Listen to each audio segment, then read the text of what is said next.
Good day sa lahat ng ating mga kapatiran na nanonood ngayon at ganun din po sa ating mga virtual visitors sa iba't ibang lugar. You are all welcome in this virtual worship service that we are conducting sa araw po na ito ng linggo dahil po sa pagdami na naman ng kaso ng COVID sa bansa ng Pilipinas. At hindi lang po sa bansa ng Pilipinas, kundi all over the world. Never has there been such a greater spread of COVID since the very beginning kumpara po sa kung anong nangyayari ngayon.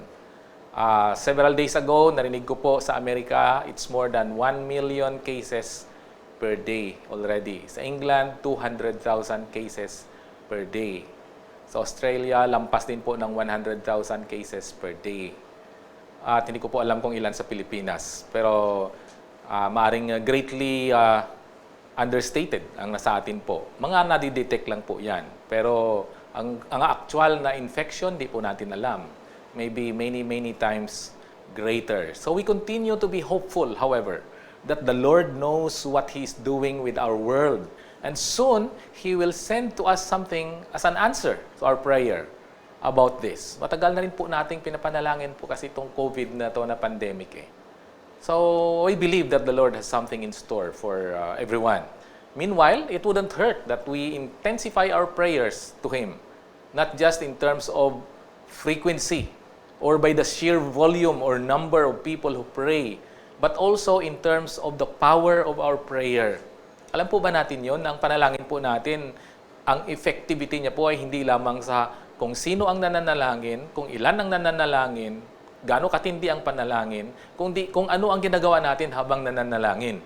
Right? So, I'm talking about prayer with its powerful partner. Kasi kung ang prayer po is already powerful by itself, pag pinarisan pa po natin yan ng partner niya na ito, which is fasting, then we know that the power of our prayer is greatly multiplied. And we schedule actually two kinds of prayer fasting week every year. Ang una po ay usually ginagawa po natin itong buwan talaga po ng January. At ang pangalawa ay ginagawa po natin sometime in July. However, with the coming of what appears to be another wave of COVID infection, I am aware that many of us are either sick at this time or recovering from sickness. And we may not be able to participate in this church activity properly given our current situation. Sa totoo lang po, kahit kami sa bahay po ay nagre-recover pa. Ako ngayon nagre-recover pa po sa matindi din po na pag-uubo at pananakit ng katawan, which may point also to the possibility na hindi lang po ako nagpa-test pero palagay ko po baka Omicron din po yan. So we are going to reschedule our prayer and fasting week instead of this coming week na 10, no, magsa-start supposedly ng 10, ay iuusog po natin yan sa last week of January. That's January 24 to 29.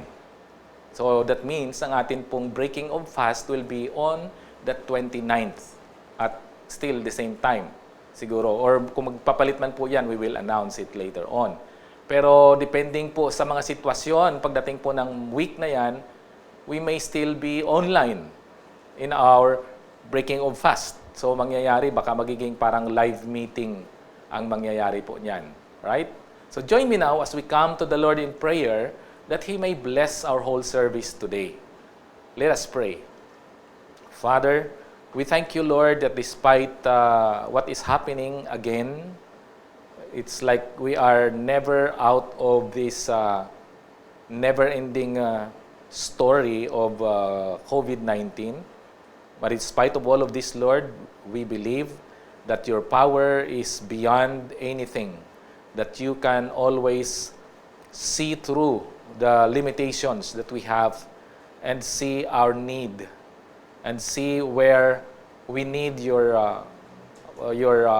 presence, we need your intervention, and we need you acting in our life. And today, Lord, as we come together virtually and gather together virtually in your name, may the same kind of power be felt among your people.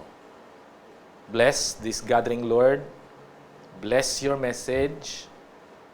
Help our mind digest what we are about to hear, and let our whole person, body, and spirit benefit from your message for all of us today. Father, we would like to give you praise and thanks and glory in our life, in the way we live, in the way we look at things. Please bless us and enable us to live a life like that. This is our prayer in the name of Jesus. Amen. Now let us go to our worship songs and praise songs. Let us bless the Lord as we join our worship team and bring praise and glory to our God through songs of worship and praise. Ibigay po natin ang nararapat po sa ating pong Panginoon.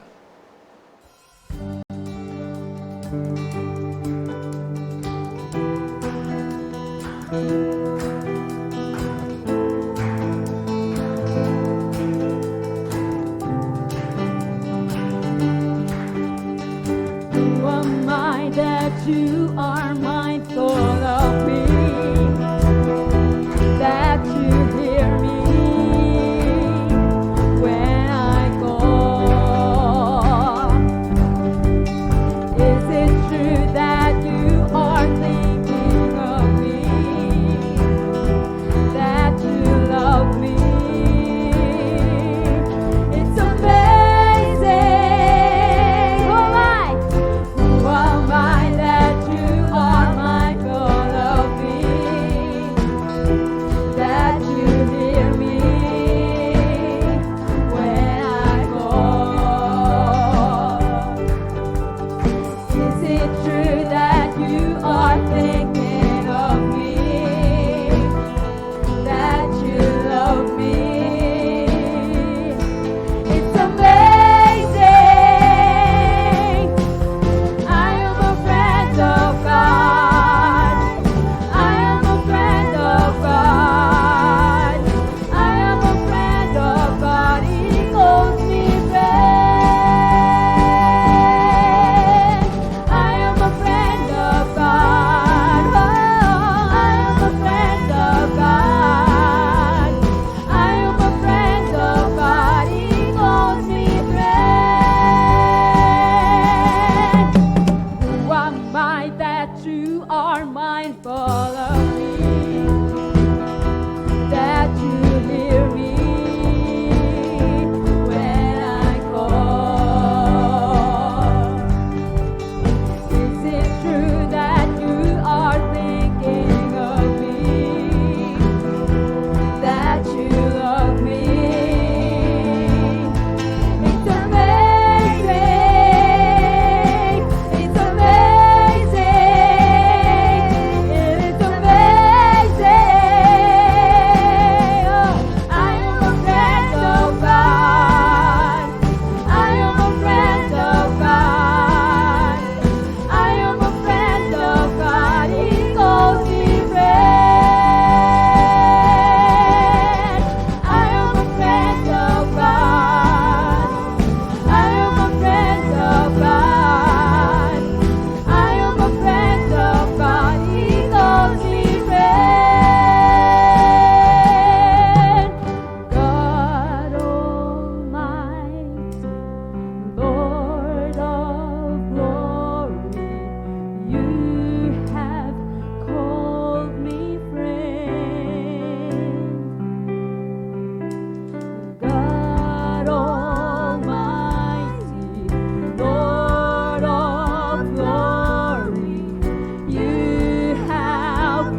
this song.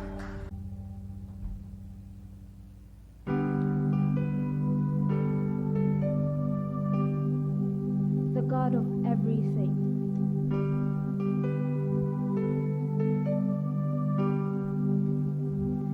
You're the God of this city. You're the King of these people. You're the Lord of this nation. You are. You're the light in this darkness. You're the hope to the hopeless. You're the peace to the restless. You are. There is no one like our God.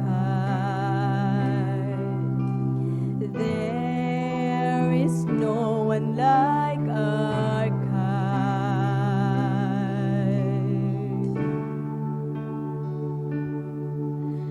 For greater things have yet to come, greater things are still to be done in this city.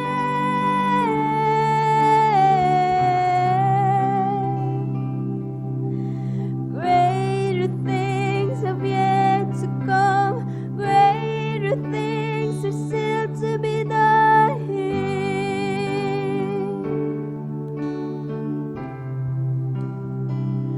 You're the God of this city. You're the King of these people. You're the Lord of this nation.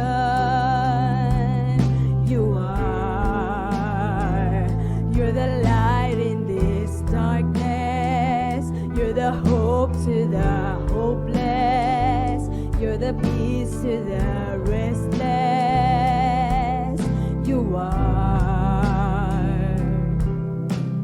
There is no one like our God. There is no one like our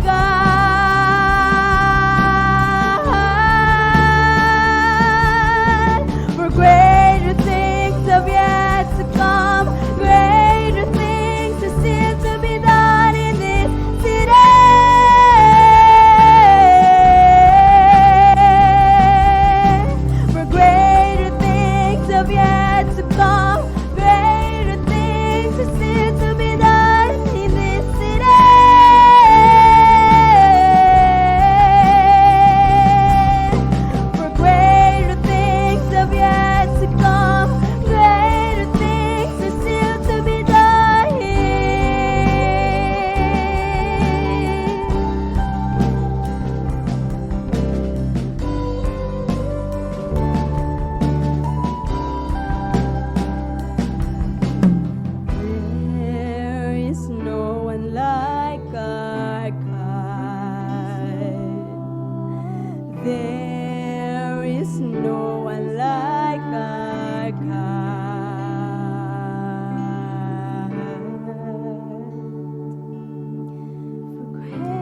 Hindi na po ako magbago po ng subject dahil po sa pagbago po ng atin pong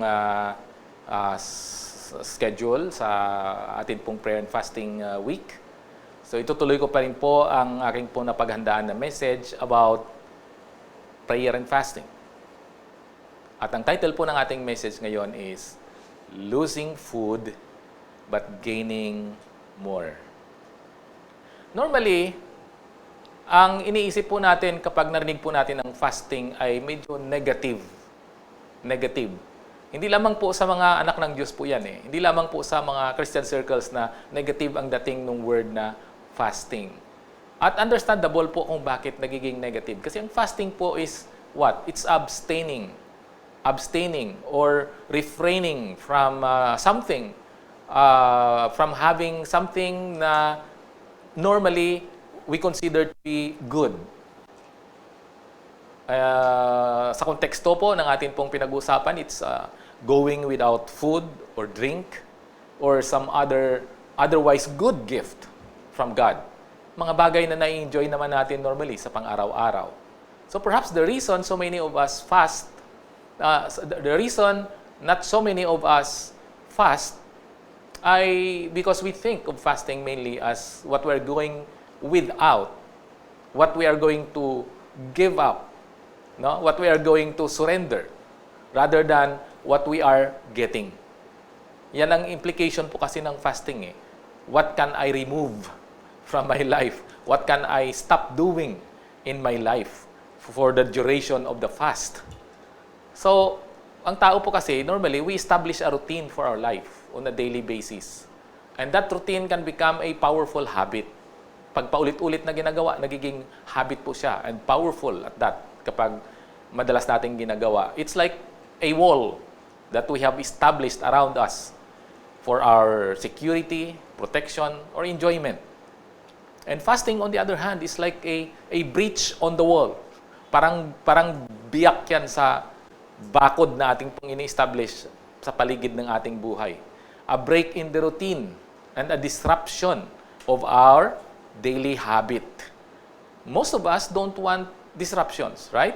Ayaw natin yung kung ano yung nakasanayan natin ay biglang guluhin or biglang sirain. Mas gusto natin yung routine, yung constancy, yung regularity sa atin pong buhay. But Christian fasting isn't simply losing food or abstaining from enjoyment or refusing things that we usually that we usually do or we usually accommodate sa atin pong mga buhay. Hindi po ganyan lang po ang Christian fasting. No? Christian fasting is usually more than just going without food or abstaining from important things, from daily things. During fasting, makikita po natin at normally dinidefine po natin ng mabuti that when we conduct our prayer and fasting, hindi natin ito tinitingnan sa ganyan lamang na paningin, kundi it is a means for us. A means to what? A means to an end. Ang fasting itself is not the end. It is just a means to an end. It is not the goal, but it is just the way to the goal. And that goal is not losing food, not losing weight, but gaining something more. Alright? Kasi kung pagdating lang sa normal na fasting, sa alam po ng tao sa mundo, then it's just normally about shedding pounds, no? Shedding unwanted weight. Of course, they gain health in some way, pero sa atin po, hindi lang po yan eh. Hindi lang po yung physical health or physical well-being ang atin pong pinag-uusapan. It is a way of getting something more. It's not losing, but getting. We give up food for something greater than food. This is what fasting in the Christian sense is. No? Losing food and gaining something more.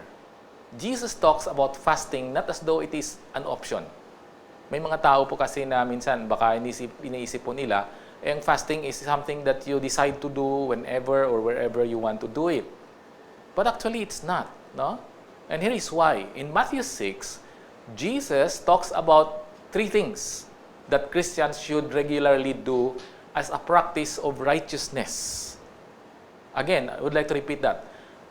Three things that Christians should regularly do as a practice of righteousness. At ang una po ay mababasa po natin sa verse 2 ng Matthew 6. At ano po yon? Ito po, thus, when you give to the needy, alright? So, ang una po na practice of righteousness, na regular na ginagawa dapat ng mga anak ng Diyos, ay yung giving. Giving to the needy. Kaya ang sabi po dyan, thus, when you give to the needy, sound no trumpet before you, as the hypocrites do in the synagogues and in the streets, that they may be praised by others. Truly, I say to you, they have received their reward. So, hindi po ba? Hindi po optional yan. Hindi po natin masisense na optional lang po yung pagtulong. When you give, ang sabi ng atin pong passage, when you give, at we don't normally have any quarrel about that. Hindi tayo nakikipag-argumento na, optional lang tong pagbibigay. No. Dahil nga po, tinatanggap natin na it's a regular activity or rather a regular expression of Christian righteousness. Regular activity of righteousness para sa anak ng Diyos. And then, ang pangalawa po is found in verse 5. Ano pong sinasabi naman sa verse 5? And when you pray, ayan, so prayer.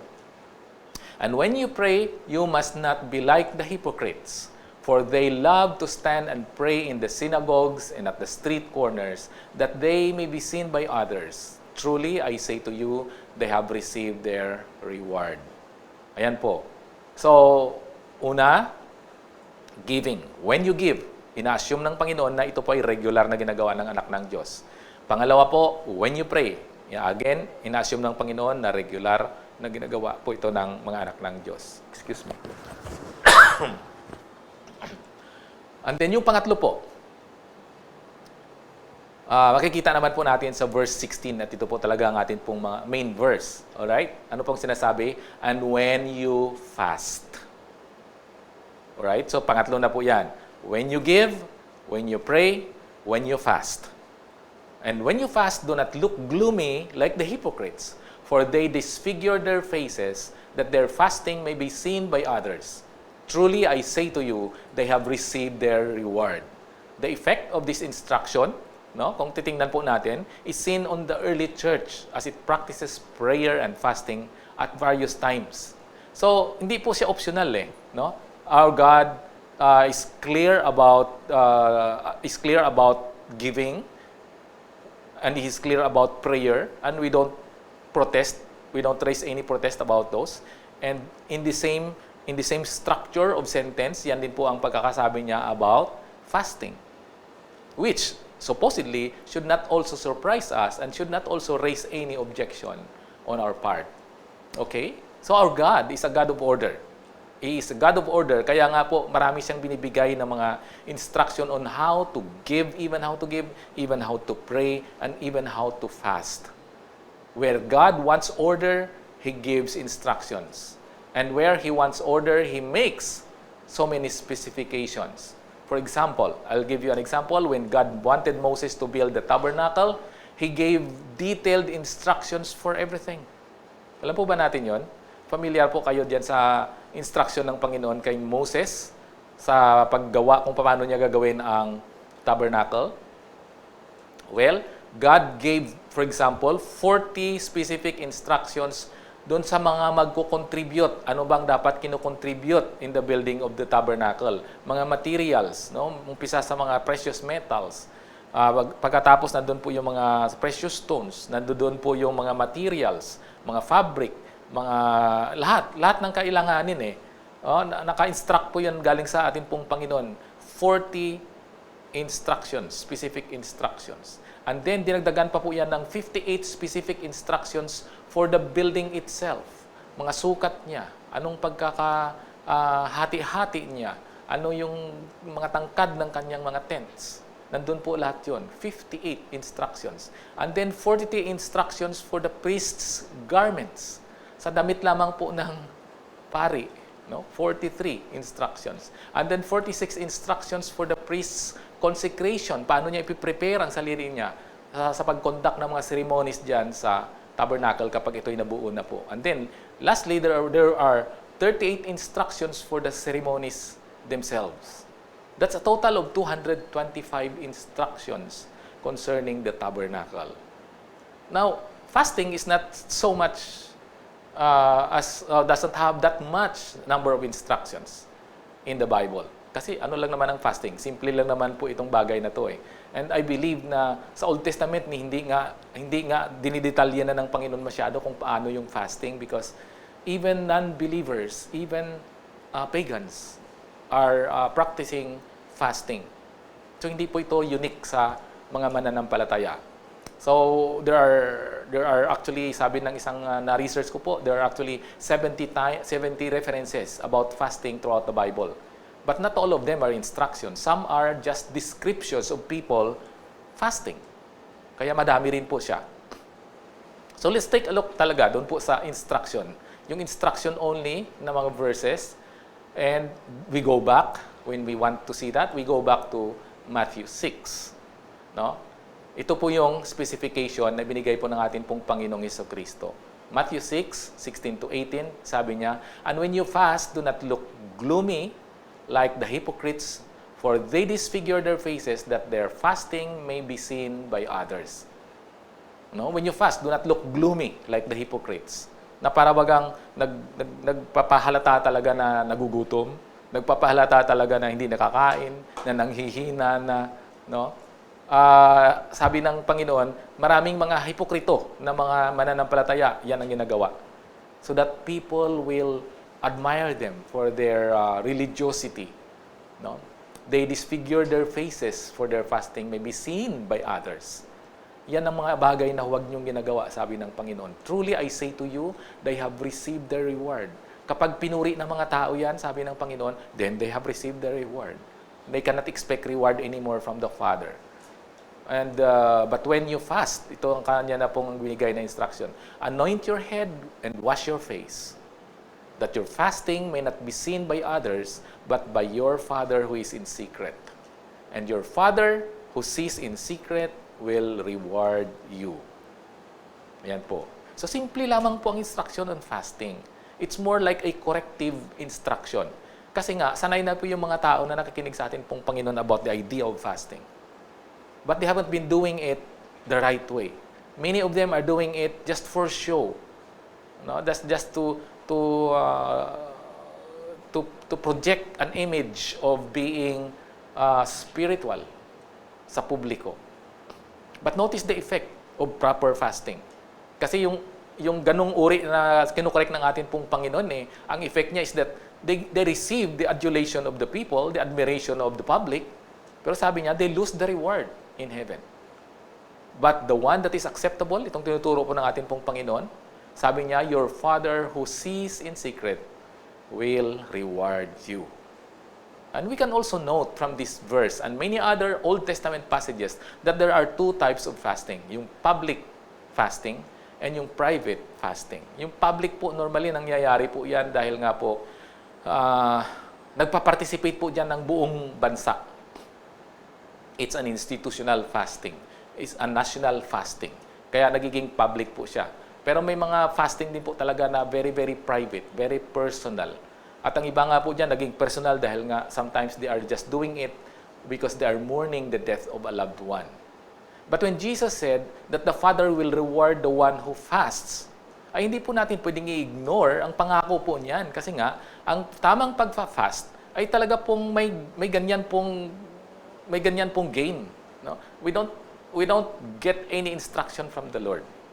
Any instruction on discipline in Christian in the exercise of the Christian faith na wala pong reward sa atin pong Panginoon. Palagi pong meron. And so when we think of fasting as going without food, we know that we are simply trading that which is less to something that is more. No? Gini-give up natin itong pagkain dahil alam natin na ang value, ang kapalit po niyan is something which is more valuable. At yan nga po ang sabi ng Panginoong Jesucristo, your Father who sees you in secret in heaven will reward you. Something na strong compared to food which is weak. Ano ba naman talagang magagawa lang ng pagkain sa atin? Right? I mean, one meal may last you for what? 8 hours? For some, 4 na oras, gutom na ulit. But one prayer, that's something. Sometimes one prayer can last you a lifetime. Especially kung inisip natin yung prayer ng isang makasalanan na na-realize ang kanyang pagiging makasalanan at humingi ng kapatawaran sa Panginoon at tinanggap si Kristo sa kanyang puso. One prayer.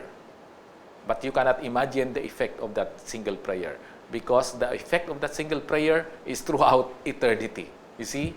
That's the difference.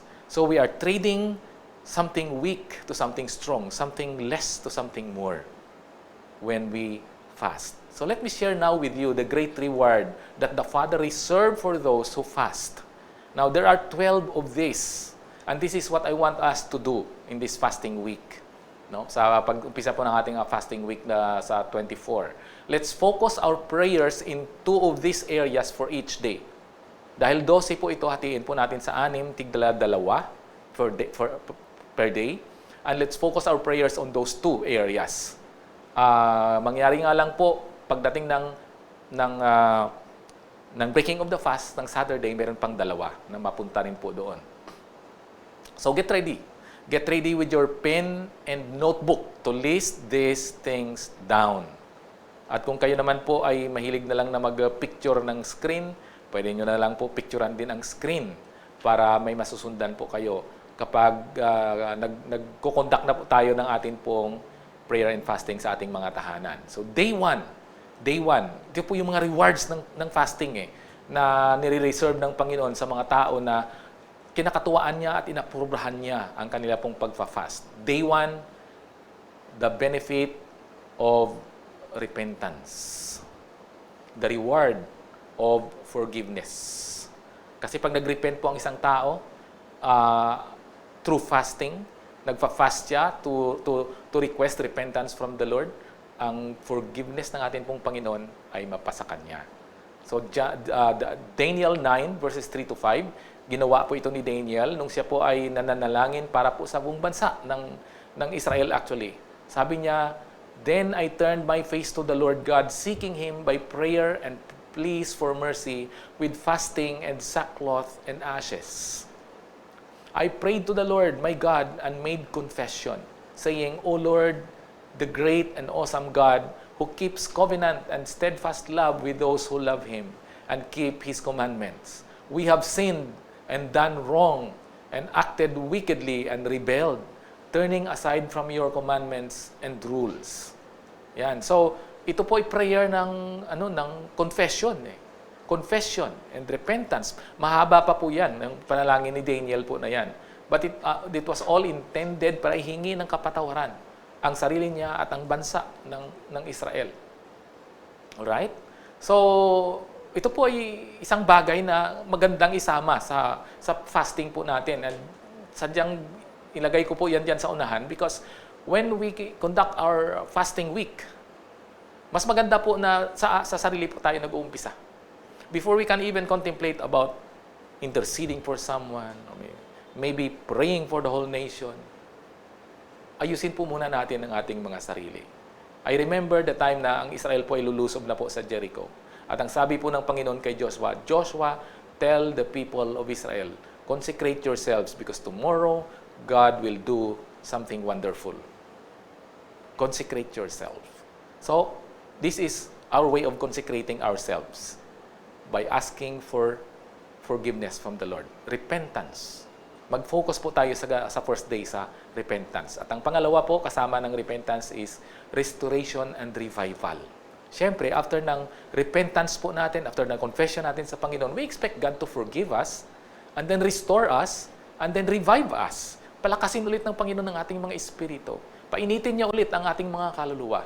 So sa Joel 2 and verses 12 to 13, ito naman pong sinasabi, Yet even now, declares the Lord, return to me with all your heart, with fasting, with weeping, and with mourning. and rend your hearts and not your garments. Return to the Lord your God, for He is gracious and merciful, slow to anger, and abounding in steadfast love, and He relents over disaster. So, ito po yung Panginoon mismo ang nagbibigay ng instruction na mag-conduct tayo ng ating mga sarili. Sabi niya, sa Israel actually ito nasabi niya, return to me, but return to me through prayer and fasting. Hindi yung tipong nagpupunit lang kayo ng mga damit ninyo kapag kayo ay nasa desperado na sitwasyon. Sabi niya, instead, punitin niyo yung mga puso niyo sa presensya ko. And then, I, the Lord, who is merciful and slow to anger, abounding in steadfast love, will relent. Pagpapahingahin ko kayo. So, ito po yun Kailangan po natin sa first day pa lang, dapat makatanggap na tayo ng forgiveness sa atin pong Panginoon for our sins. And then, on the same day also, na dapat maranasan na natin yan, yung magre-relent na ang mga ano ng Panginoon, yung, di ba, yung pag-hold up ng Panginoon ng mga bagay na makakapagbuhay ulit ng ating mga espiritu. Dahil alam naman po natin yan when we are not in the best of our spiritual condition, ang mga blessing ng Panginoon nagsa-stop ang flow. Ang mga miracles ng Panginoon natitigil sa buhay po natin. Even God's provision nagiging tingi-tingi na lang, hindi na po yung bumabaha. No? And it's important that we have to get it back muna on track. And after we have gotten it back, saka po tayo magtumuloy na naman sa mga susunod na mga bagay. No? We have to take a deep look inward muna sa day 1.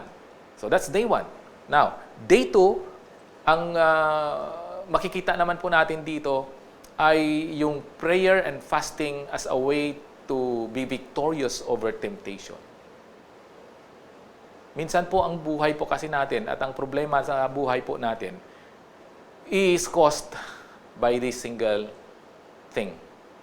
Yung temptation na nananalo ng paulit-ulit sa ating buhay. And we need victory over those temptations. So sa day 2, yan naman po ang ating aatakihin. Luke 4 verses 1 to 2 tells us the experience of Jesus Himself. Ang sabi po, and Jesus, full of the Holy Spirit, returned from the Jordan and was led by the Spirit in the wilderness for 40 days, being tempted by the devil, and He ate nothing during those days. And when they were ended, He was hungry.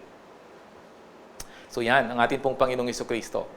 No? Nagfa-fasting siya, nagpe-prayer and fasting siya for 40 days. And then ito naman, walang katigil-tigil na banat ng diablo po sa kanya to tempt Him with so many things. I will not go into the detail about the temptation anymore. Pero alam niyo po kung ano po ang nagkakapagbigay sa Panginoon ng lakas sa lahat ng mga temptation na yan. Not because he ate a lot of food, not because he was not hungry. In fact, despite of the fact that he was hungry, ang sabi po diyan, and when they were ended, yung 40 days, he was hungry. And in fact, isa yan sa mga pinagtitempt sa kanya ng diablo, to eat. But God decided, even at that point in his life, as God and man, decided that food was the least of his need at that hour. So ang kanya pong ginawa, pinagpatuloy niya ang kanyang fasting. Ang sabi po kasi, ang pag-tempt sa kanya ng devil, from the very beginning ng kanyang fasting Hindi naman sa pang 40th lang And so, he was able to survive all of those temptations. He was victorious over his temptations because he was in that very, very powerful stage of his life. Dahil nasa kalagitnaan po siya ng prayer and fasting po niya. So, the way, mga kapatid, to overcome ang atin po mga temptation sa buhay is by prayer and fasting. Diyan natin idaan. Hindi lang yung pinapanalangin ko na to ng matagal na panahon Pinapanalangin ko na to ng ganito katagal na Araw-gabi, pinapanalangin ko na tong kahinaan na to No. Ang tanong sinamahan na ba natin ng fasting?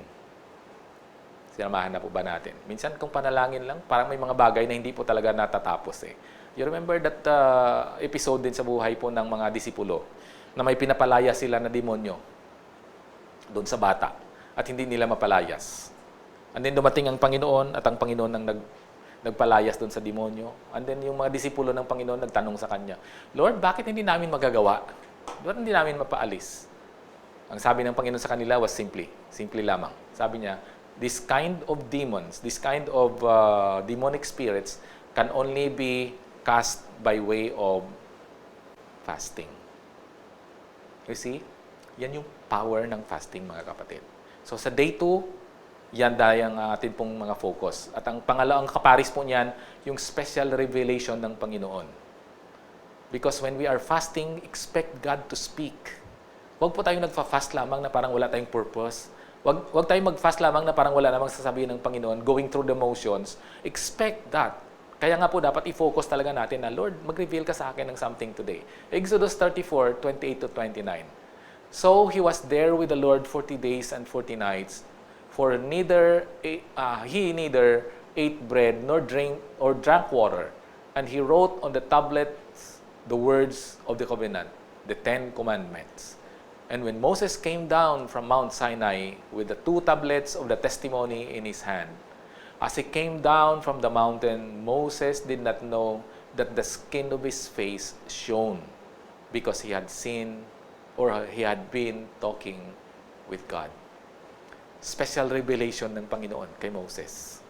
At natanggap ni Moses po ito sa pamamagitan din po ng prayer and fasting doon po sa taas ng Mount Sinai. At ang effect po kay Moses, grabe, may physical effect. Bukod pa po sa, siyempre ang spiritual effect kay Moses dito, grabe siguro. Pero pati yung physical may effect. Kasi pagbaba niya daw sa bundok, ang skin ng kanyang pong mukha ay lumiliwanag. In fact, kung matandaan ko po, ang isa pa pong kadugtong na description dyan, kailangan niyang takpan ang mukha niya. Dahil hindi matingnan ng mga tao, nakakasilaw. No? That's the effect of prayer and fasting for Moses. Because he received in the conduct of this activity para kay Moses, nakatanggap po siya ng special revelation from the Lord. Expect God to speak when you pray. That's day 2. Now, day 3, new direction ang una. Ito naman po ang ating i-focus dito. New direction. Saan tayo dadalhin ni Lord? Maring ang direksyon na hinahanap po natin sa ating mga buhay is something na career change, or maybe ministry change, or maybe to put more meaning sa ating mga buhay. Lord, ano bang gagawin ko para maramdaman ko yung may makahulugan naman ng aking mga ginagawa? Parang hindi ko na nakita na makahulugan ang aking mga ginagawa or makahulugan ng aking buhay. New direction. Or maybe sa pamilya po natin, kung ikaw ay parent, Lord, ano pang gagawin ko dito para alam ko maging mas maayos pa ang akin pong pamilya? So, new direction, Acts 13, verses 2 to 3. While they were worshiping the Lord and fasting, the Holy Spirit said, "Set apart for me Barnabas and Saul for the work to which I have called them." Then, after fasting and praying, they laid their hands on them and sent them off. Ito naman po ikwento ni Paul at ni Barnabas bilang mga misyonaryo. Bago po sila tinawag ng banal na espiritu, ay nandun po sila sa buong simbahan. Magkakasama po sila na nananalangin at nagfa-fasting. Nag-expect po sila na may gagawin ng Panginoon sa kanila. Nag-expect po sila na magbibigay ang Panginoon ng panibagong direction sa simbahan. And that was the beginning of the first missionary trip na ginawa po ni Paul and Barnabas. You see? So expect God's direction. Pero it may just come sa pamamagitan po ng prayer and fasting. So kung medyo ligaw-ligaw po ang ating buhay, ligaw-ligaw po ang ating pong mga goals, parang hindi umaabot dun sa kung saan natin ina-expect umabot, maybe we need that new direction from the Lord.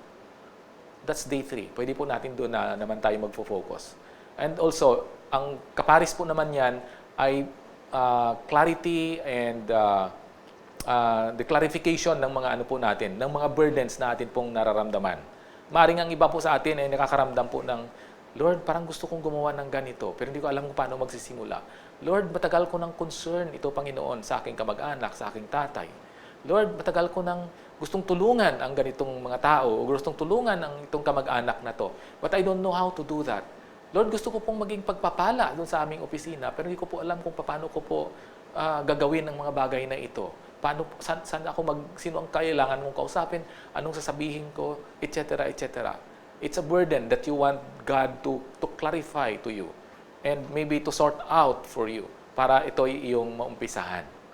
Okay? So sa Nehemiah chapter 1 and verse 4, as soon as I heard these words, I sat down and wept and mourned for days. And I continued fasting and praying before the God of heaven.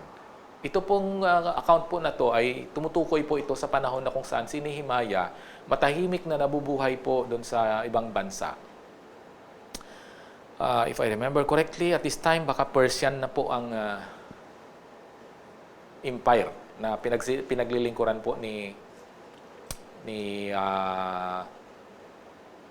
Nehemiah after ng exile ng mga Hudyo from to Babylon. Wala na po ang Babylon at this time. This is the time already na binabalik na ng Panginoon or ibinalik na po ng Panginoon ang mga Hudyo actually. Nakabalik ng ibang mga Hudyo sa Jerusalem. Pero may mga dumating doon sa kaharian na kung saan naglilingkod si Nehemiah sa palasyo ng hari. At ang sabi, kinumusta niya, kamusta na ang Jerusalem?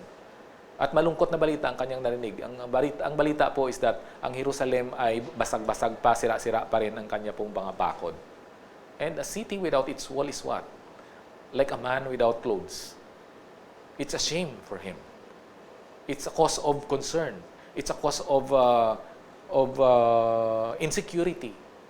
Dahil nga po, anong security ng mga siyudad? Of course, yung kasiguruhan na hindi po basta-basta siya madaling malusob ng mga kalaban. Walls. Yan po talaga importante sa mga cities. So, when Nehemiah heard this, nalungkot po siya ng sobra. And it became a burden in his heart. Hindi siya makatigil na umiyak ng umiyak at nanalangin at nag-fasting sa atin pong Panginoon. Lord, bakit ganito ang nararamdaman ko about this? What do I do? Help me. Clarify to me. What do I do? Okay? So yung burden niya, kinlarify ng Panginoon. Nehemiah, go and build the wall. Yun pong clarification ni Lord. Maybe that's what we need. So day 3, mag-focus po tayo dyan. No? Isa yan sa pangalawa yan sa ating mga focus on day 3. Okay? So day 4. Day 4, ito naman po ay bagay na bagay po ito sa mga miyembro po natin sa church dahil nga po ang lahat po ng miyembro sa church po natin ay binibigyan po natin ng opportunity to become leaders. To become leaders, if not in school, in church, kahit sa kung saan po kayo, sa mga work areas po ninyo, sa mga workplaces po ninyo, sa communities po ninyo. We want you to be leaders. God wants us to be leaders. Lahat ng mga anak po niya. Kasi sino pa nga ba namang dapat mag-lead? Kung hindi ang mga anak ng Diyos. So ito naman po, dito tayo mag-focus naman sa day 4. Ang una pong focus area natin is leadership, anointing, and empowerment. Acts 14:23, and when they had appointed elders for them in every church, with prayer and fasting, they committed them to the Lord, in whom they had believed. So, ito naman po ay parang pagkukomisyon ng mga leaders po sa simbahan. Yan ang kanyang konteksto. Pero alam po natin na when God told us that we should be, di ba, we should be light in the world and salt in the earth, hindi po maiwasan na magiging leader po dapat ang mga anak ng Diyos. Magli-lead tayo sa mga bagay na tama. Kasi ganun talaga po eh. If we want society to be right, dapat ang leader ang nagsisimula ng right. At sino pa ba ang dapat magsisimula ng right kundi ang mga anak po ng Diyos?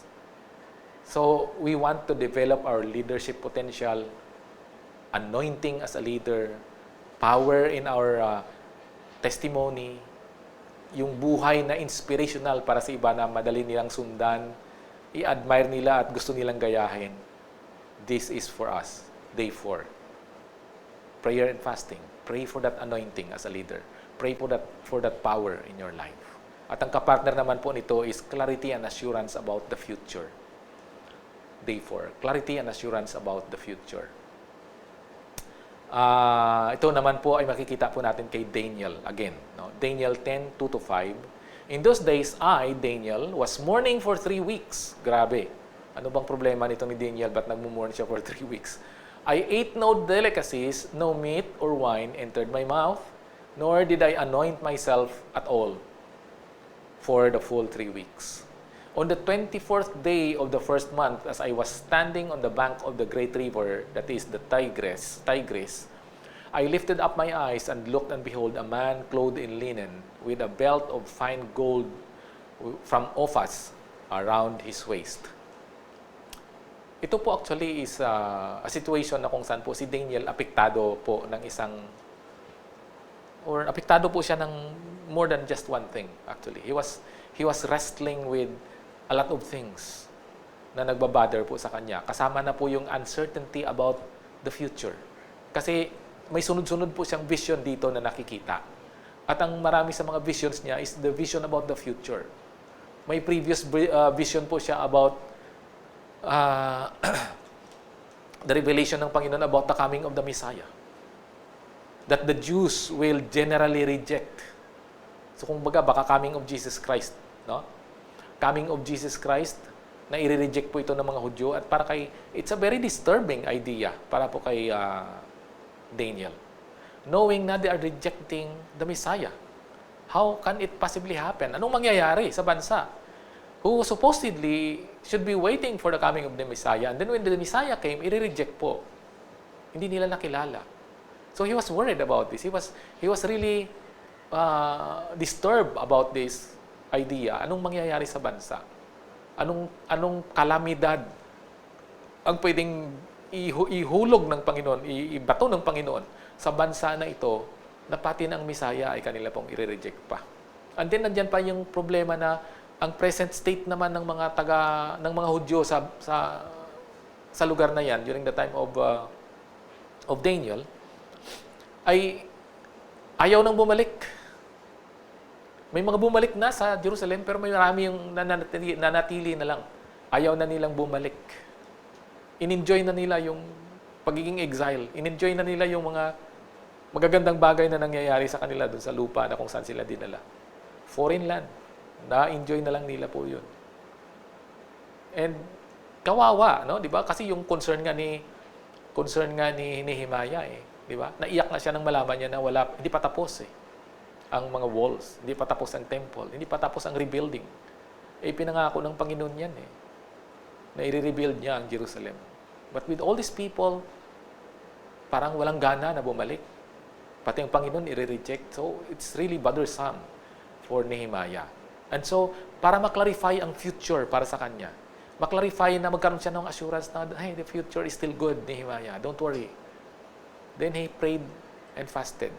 At may nakita na naman po siya na vision. We won't go into the vision, pero magaganda na po ang assurance na binibigay ng Panginoon sa mga visions na ibinigay sa kanya in the coming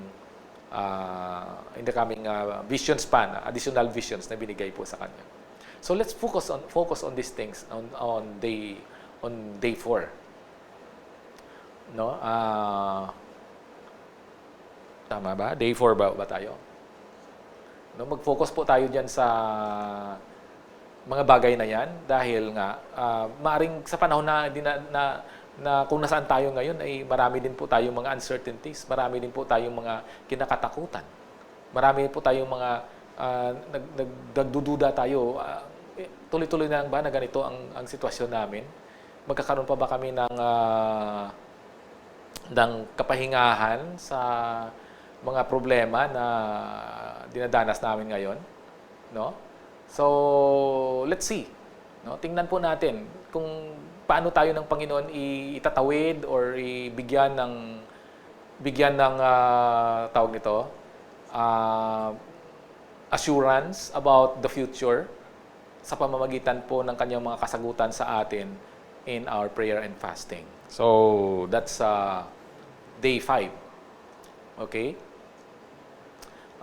Let me scroll quickly dito po sa atin pong outline. Okay, so sa day 5 naman po, ito naman ang atin pong magiging focus. The enablement for good work. Dito naman po tayo manalangin at mag-petition sa atin pong Panginoon and to pray and fast about it. So kung paano tayo ng Panginoon i-enable para po sa good work na magdadami at sasagana pa ang good work sa ating mga buhay. Alam niyo po, ang kagandahan ng good work kasi is ganito eh. We cannot do good work unless we are blessed.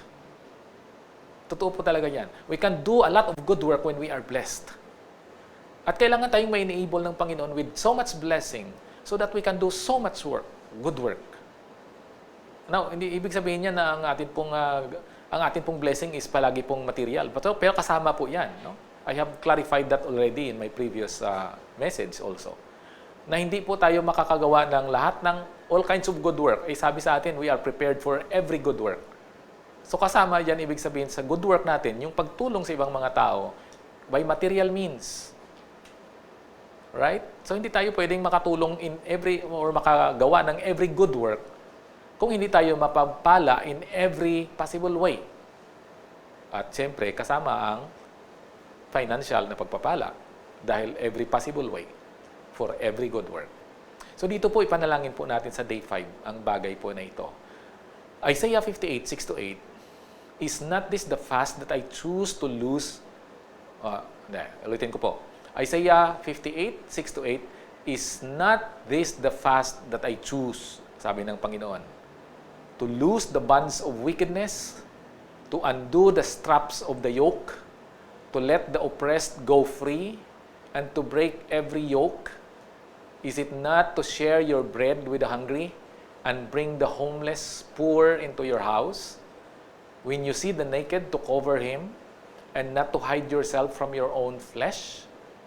Then shall your light break forth like the dawn, and your healing shall spring up speedily. Your righteousness shall go before you. The glory of the Lord shall be your rear guard.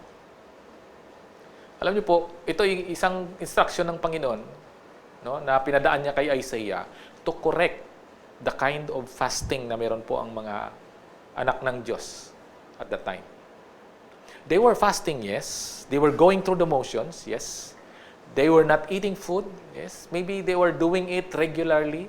Maybe they were doing it even beyond the specified number of times.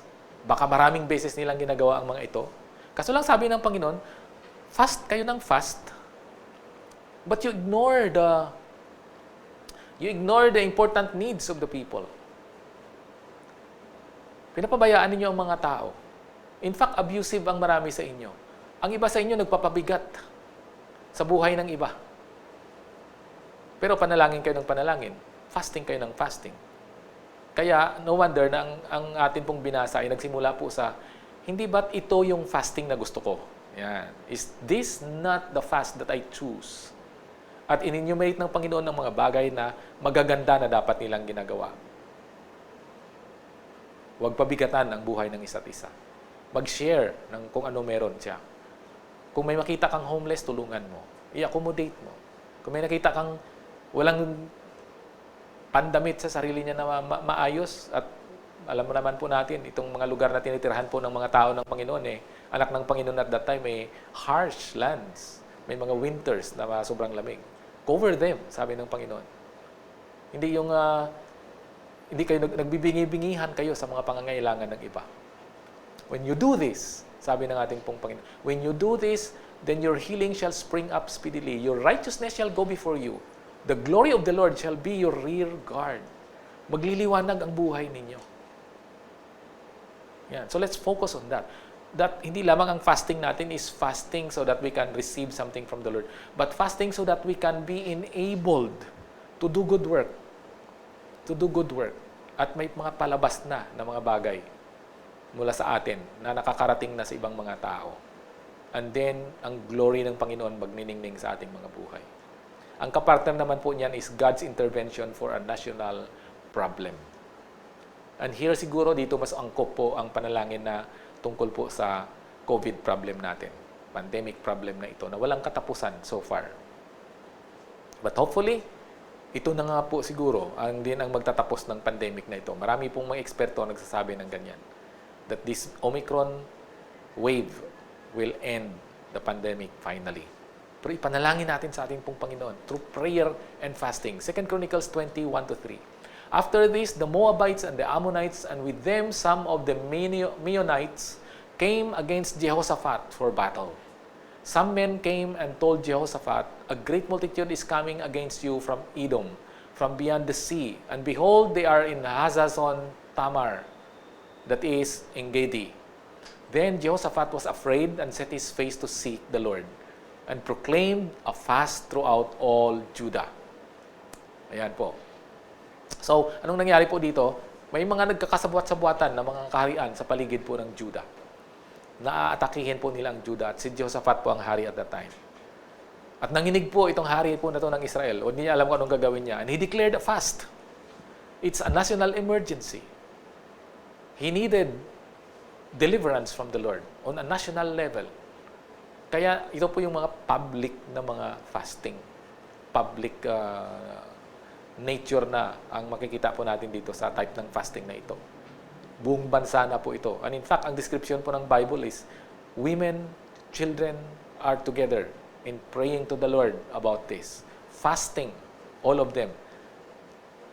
Habang dinadala po nila itong kanilang petition sa ating pong Panginoon, that they may be delivered from the hands of these enemies na nagsama-sama ng puwersa. So, sa 2 Chronicles chapter 20 verses 14 to 15, ito na po yung sagot ng Panginoon. And the Spirit of the Lord came upon Jahaziel, the son of Zechariah, son of Benaiah, son of Jael, son of Mataniah, a Levite of the sons of Asaph, in the midst of the assembly. And he said, "Listen, all Judah and inhabitants of Jerusalem, and King Jehoshaphat, thus says the Lord to you, do not be afraid and do not be dismayed at this great horde, for the battle is not yours, but God's." So ito na pong sagot. Nanalangin sila kasi sa tingin ni Jehoshaphat, I don't have enough people or soldiers or resources to engage in this battle. Mukhang matatalo kami rito. Sobrang lakas ng kalaban. Nagsama-sama kasi. Nagsanib ng puwersa. Ang sagot ng Panginoon was almost immediate to them. Ang sabi ng Panginoon, don't worry, Jehoshaphat. People of Judah, don't worry. This is not your fight, it's mine. The battle is not yours, but God's.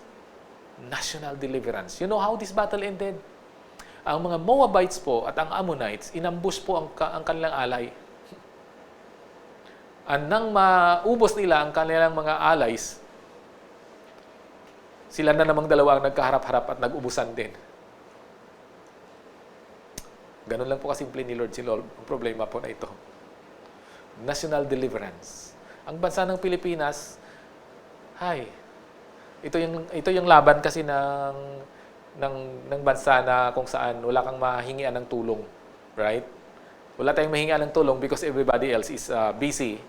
Every nation is busy fighting their own battle.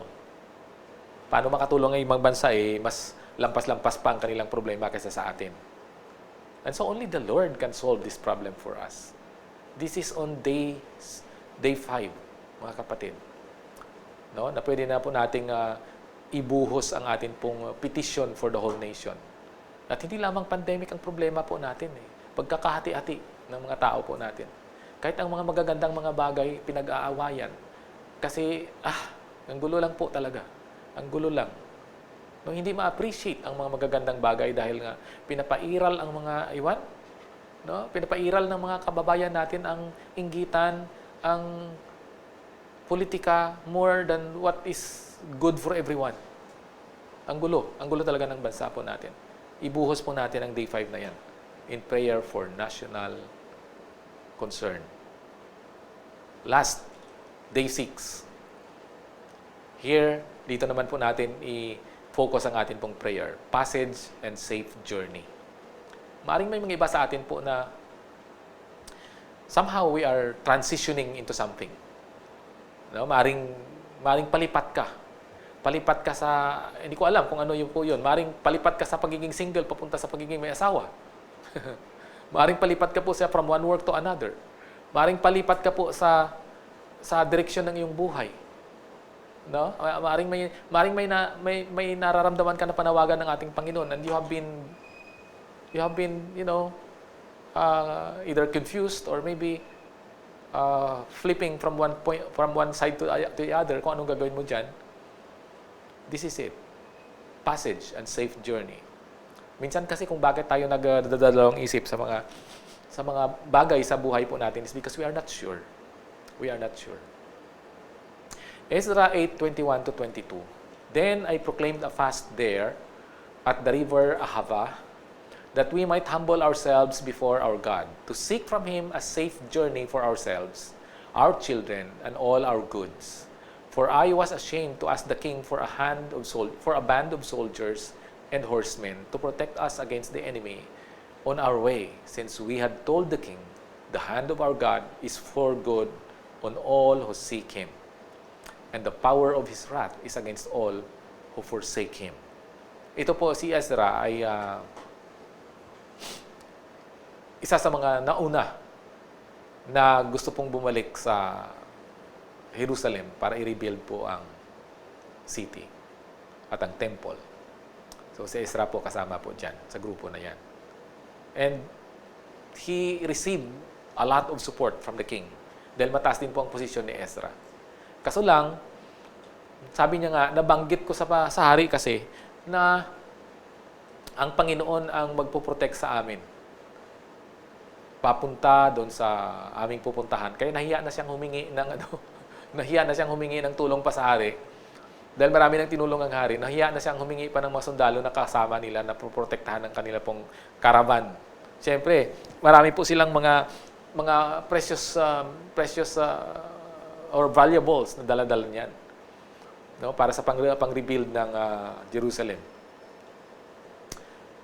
At dahil sa hiya niya, sabi niya, Panginoon na lang talaga. Nasabi ko naman na Panginoon talaga magpoprotekta sa amin. So, paninindigan na, Panginoon na lang. And he prayed for deliverance, for the safe journey. So, minsan ang mga buhay po natin ay parang ganyan din po eh. No? Yung parang napasubo tayo sa isang bagay na alam naman natin na tama. Pero minsan, natatakot tayo on the journey to that destination. Natatakot tayo anong mangyayari. Alam natin kasi na tama, pero hindi tayo handa. Maybe for the first time natin gagawin. So, this is an opportunity for you to pray for those things. Nagta-transition ka. That the journey may be made smooth by the Lord. Ang kapartner naman po niyan is to avert a national judgment. Yung parusa na pangbuong bansa. No? Maring isa-suffer ng buong bansa. John 3 verses 5 to 6, and the people of Nineveh, Jonah pala po, Jonah 3 verses 5 to 6. And the people of Nineveh believed God. They called for a fast and put on sackcloth, from the greatest of them to the least of them. The word reached the king of Nineveh, and he arose from his throne, removed his robe, covered himself with sackcloth, and sat in ashes. Ano pong nangyari po dito? Ito po yung siyempre, alam na po natin ang kwento ni Jonah. Pero kung ang naalala lang po natin ang kwento ni Jonah, yung kung paano siya kinain ng isda, after kinain na siya ng isda, ito nangyari. Dumating po siya doon sa lugar na kung saan po siya pinapadala talaga ng Panginoon, sa Nineveh. Nag-preach, and then narinig ng mga tao na papaluin na sila ng Panginoon, paparasahan na sila ng Panginoon, buong Nineveh. Dahil po sa mga pagkakamali po nila, dahil sa mga kalupitan po nila, at mga ginawa nilang hindi maganda sa bansa ng Israel. At hindi lang sa bansa ng Israel, sa lahat ng kanilang mga sinasakop. Sobrang yabang na. Narinig po ito ng mga tao, nagsisi po sila. Nagsisi po sila. At ang pagsisisi na ginawa po nila is nag-fast po sila. National fasting, alam niyo po, pati ang mga kanina kay Jehoshaphat, di ba? Men, women, children, ang sabi po doon, dito po, lampas pa doon. Lampas pa sa men, women, and children po ang nag-fasting po dito. Pati mga animals, hindi nila pinakain. Sabi ng hari, mag-fasting tayo lahat. Pati mga animals niyo, huwag niyong pakainin. And the Lord honored their prayer and fasting. Hindi ng Panginoon binura o sinira ang Nineveh. Okay? So, this is our focus. Ang Pilipinas po, mawawasak at mawawasak po ito kapag ang mga anak ng Diyos ay titigil po sa papanalangin for national deliverance. We will not be destroyed by any foreign body or foreign country. Hindi po China ang problema ng Pilipinas, mga kapatid. Hindi po kung sino man na maring lulusob sa Pilipinas. Hindi po COVID ang sisira sa Pilipinas. Ang sisira sa Pilipinas yung mga tao niya po mismo. Our own wickedness, our own idolatry. And we need, as God's people, to petition for that deliverance, national deliverance. I-focus po natin ang ating attention on day 6, on the nation. Now, these are the possible rewards of God to the one who fasts. 12 po. And I'm almost certain that this covered all possible concern any individual or any nation could ever have. Wala na akong maisip dito na hindi pa pwedeng sagutin itong 12 na to eh. Kung ang prognosis is bad, kung ang bansa po ay humaharap na sa krisis or sa kalamidad, kung ang pamilya po ay humaharap na po sa masamang sitwasyon, these are times for fasting.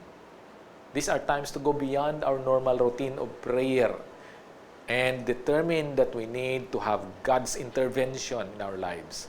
Much more than we need any other thing, than we need food, for example.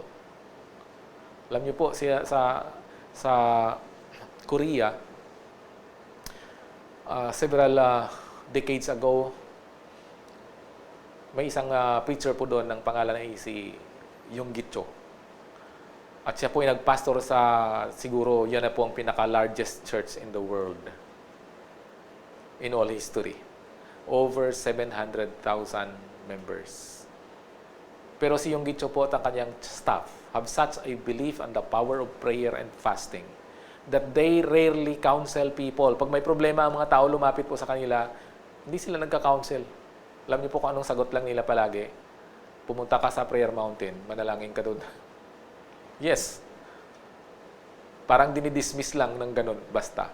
Why? It's not really because they don't care, but because they believe so much in prayer that it can do even better than whatever they can advise any person.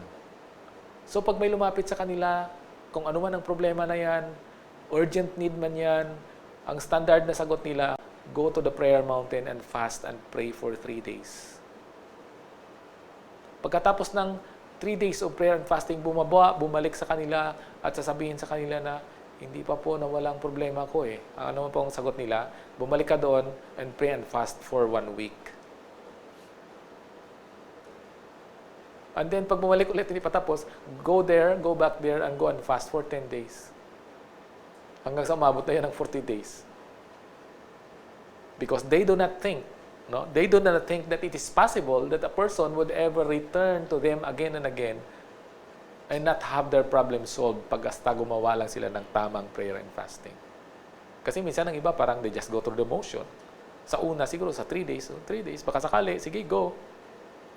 Pero after a while na parang wala na talaga at wala ka namang mapupuntahan, then they will begin to really put themselves into it. And then finally, problem solved. So it is important to remember though, when we talk about fasting, that fasting is not a magic way to make God move like we can manipulate Him. Make our prayers get answered, or somehow to force the hand of God into answering our prayers in a certain way. Hindi po ganun ang atin pong aim sa atin pong fasting. God does what He pleases. That's for sure. But it pleases Him, according to Matthew 6, that His children engage in prayer and fasting. At sa aking buhay po na personal, in my times of fasting, napansin ko po na God does not always show up and provide an immediate answer to the situation I am fasting about. Hindi po.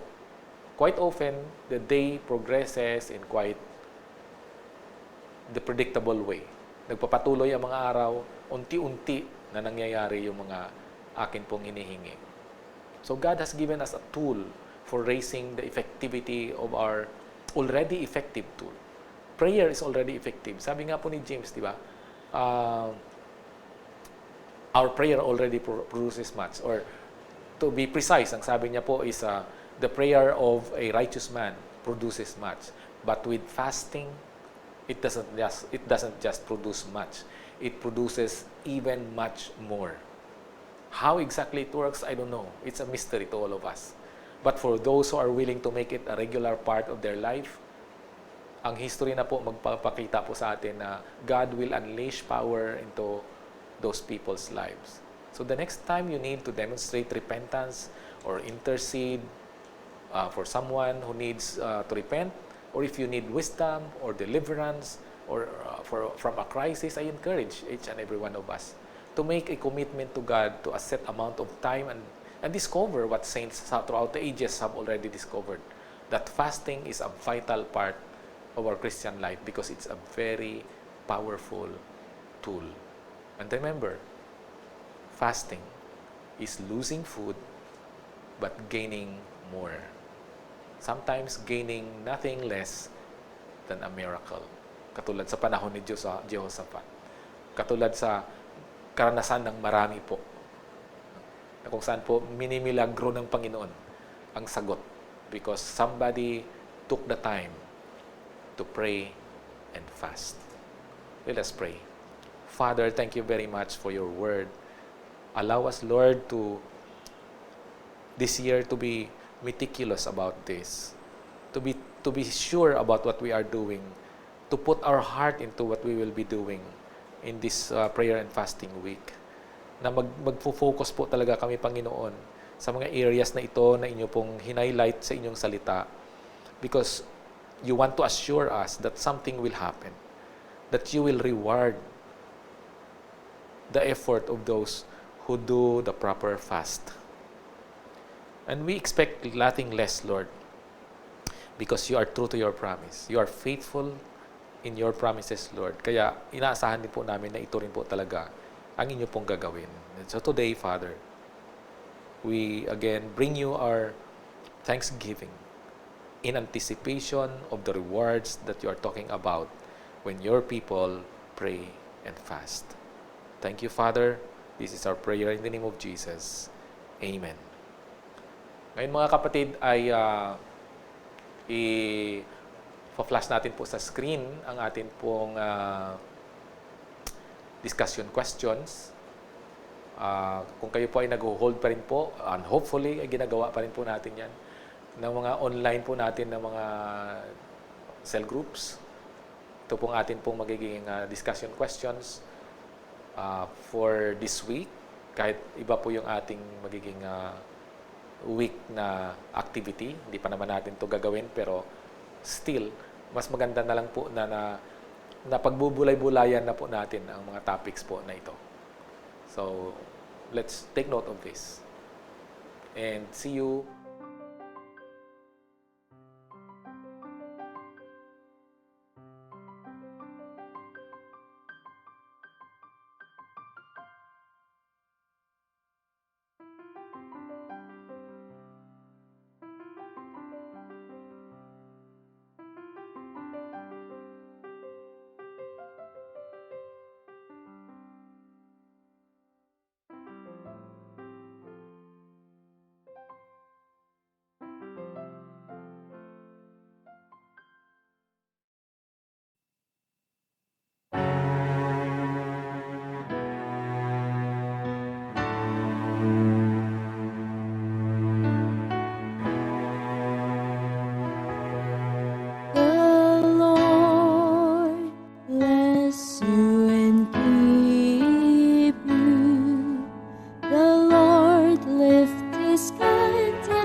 Unto you, be gracious.